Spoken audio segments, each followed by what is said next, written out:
Hey guys, this is iLad, and today we're just going to do a little fish room update because I don't really have a whole lot of new content. My back has been out and I haven't been able to do many projects or a whole lot of work around the fish room other than basic maintenance. So let's get started.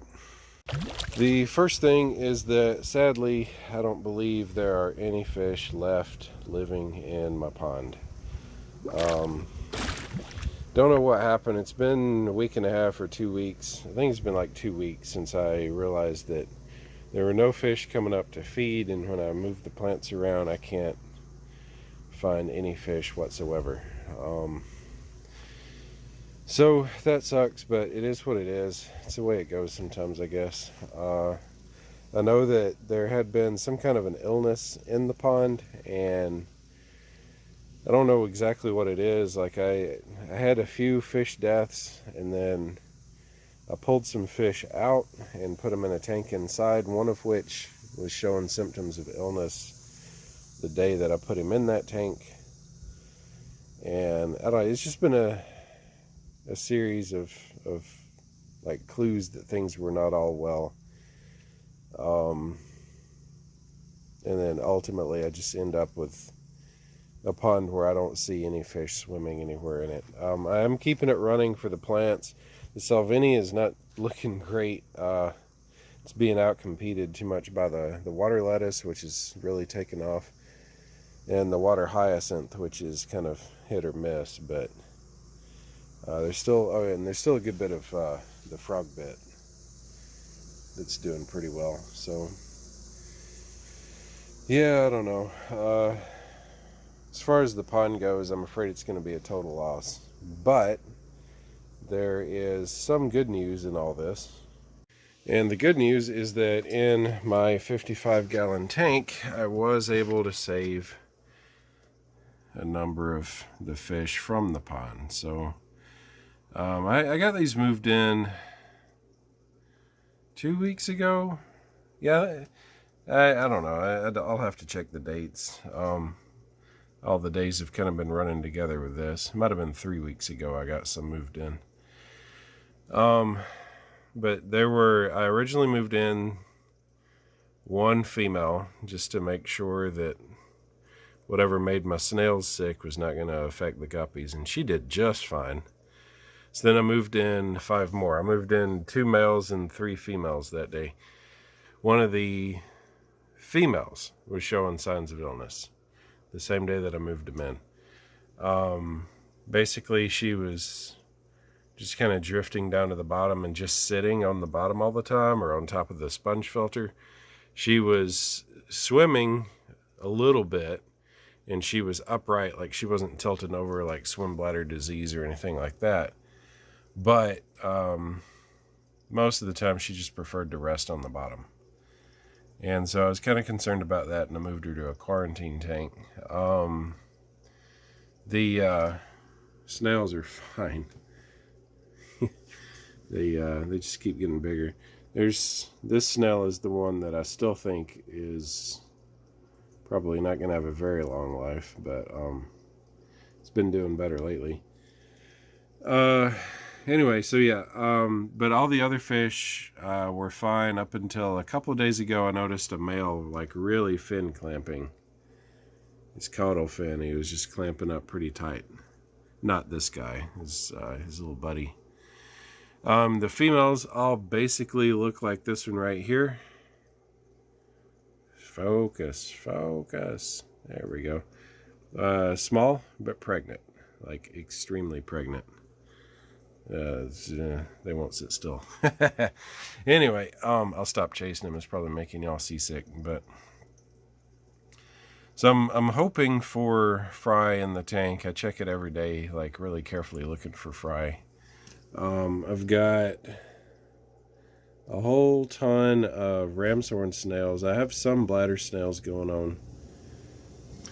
The ramshorns are leopard ramshorns, or at least a lot of them are, which I didn't even know existed until I was trying to figure out, like, why do my ramshorns have spots on them? But that's really awesome. Like, I'm really happy to have that variety. Let's see, here's one right here that I may or may not get in decent focus. Yeah, I don't know. The plants are doing all right. The water hyacinth just is not living in here. I'm not really sure. It's probably not enough light. Water lettuce is doing decently well. The middle of it kind of melted, but other than that, it looks all right. Its roots are something else. The frog bit, I think, is having its roots trimmed by the snails. And then most of the stuff I got from our local fish club swap meet is growing pretty well, so that's great. But in any case, I do have one little decoration here. This was a Father's Day present. So, yellow submarine. I'm not really a Beatles fan, but I like the ornament anyway. So that's this tank. Here's my gold mystery snail snailing along. He was the same size as, like, for example, that guy back there when they all went in, and the others have been growing like 3 or 4 times as fast as him, but he's finally making his way around the tank pretty actively, so that's great. Up here we have the quarantine tank. I did mention that I had moved 2 males into the 55. The other male is in here. Like I said, I taught him fin clamping a lot. His tail colors have actually improved a lot since I moved him in, which is funny. And he's still clamping a little bit. And I don't know. Did some salt treatment in here. The other fish in here is the female.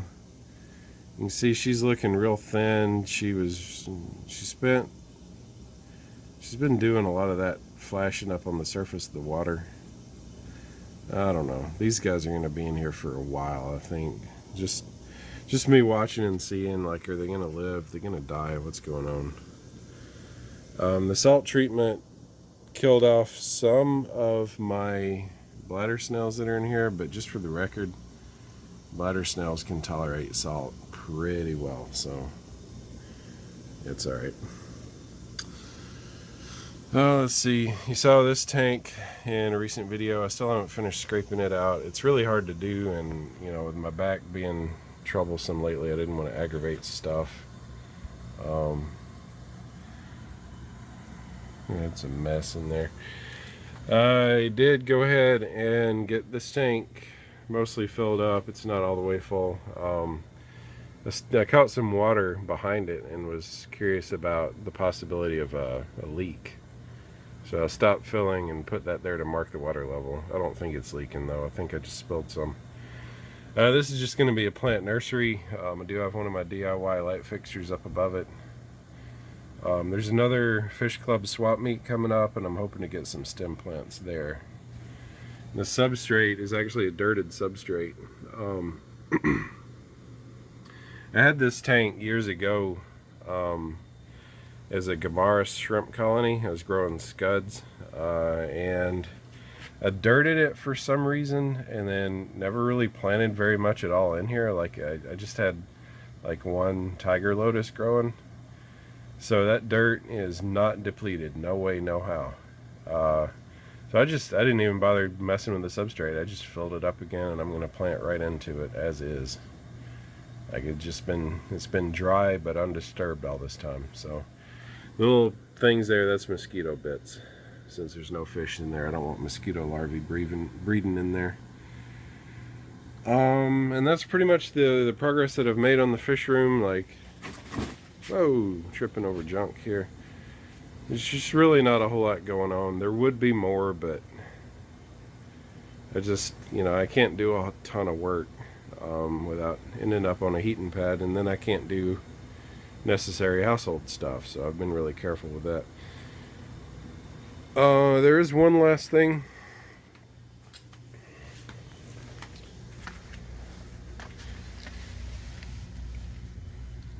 I did pick up some of these dried plant bulbs. You know how they come, they're the variety pack.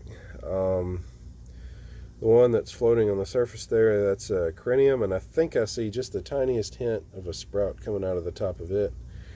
Down at the bottom, the big one is Nymphaea lotus, and then the two small ones are Aponogetans.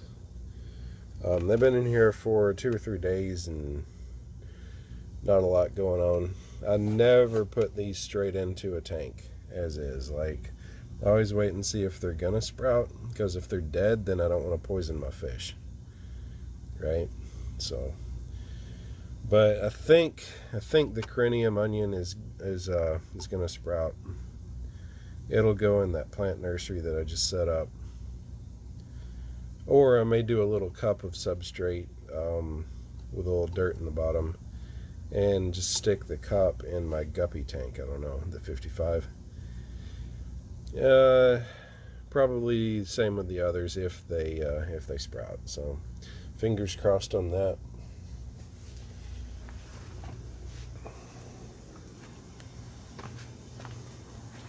I have more projects in the works. I've got some braided reinforced PVC tubing, and that's going to bring air from my big pump up here to my new manifold.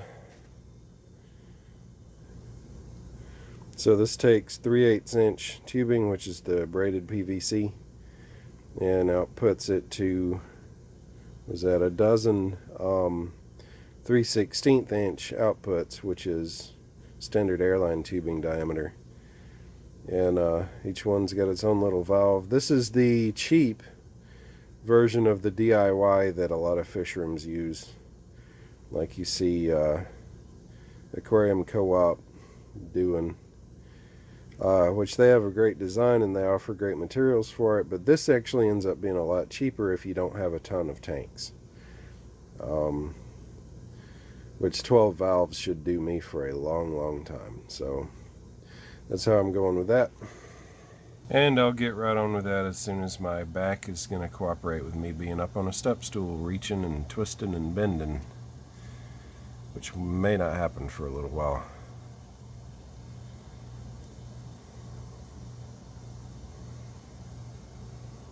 Hey, I wanted y'all to see one other thing that I did a little bit after I took the video. I'd been curious to know what kind of salt concentration I could use and still have healthy water lettuce growing in water. This has been surviving for 4 days, and I believe it was a half tablespoon of salt and a half gallon of water. So that's pretty much 1 tablespoon to 1 gallon. And as you can see, it looks pretty good actually.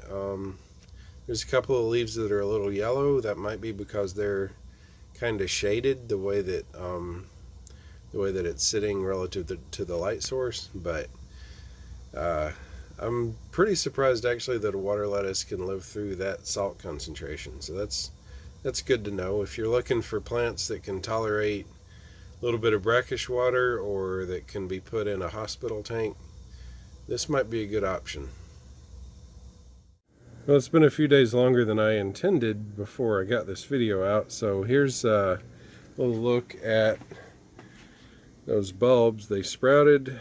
I've got some definite sprouts in the Nymphaea and the crinium, and the Aponogetans were growing what looked like roots out the bottom. So I went ahead and planted everything in this old tank. And then, because there's no actual water circulation, there's a couple of layers of, I guess, bacterial film. It's actually kind of hovering up above the substrate. There's a lot of organics in the substrate, and yeah, that's kind of nasty. So I'm gonna set up a little sponge filter in here. There we go. So it's too dark to see, but there is a sponge filter running in the back, and I went in with my planting tweezers and just kind of like physically stirred up and broke up that bacterial layer. So hopefully that won't come back and as bad a form. I'm sure there will be some.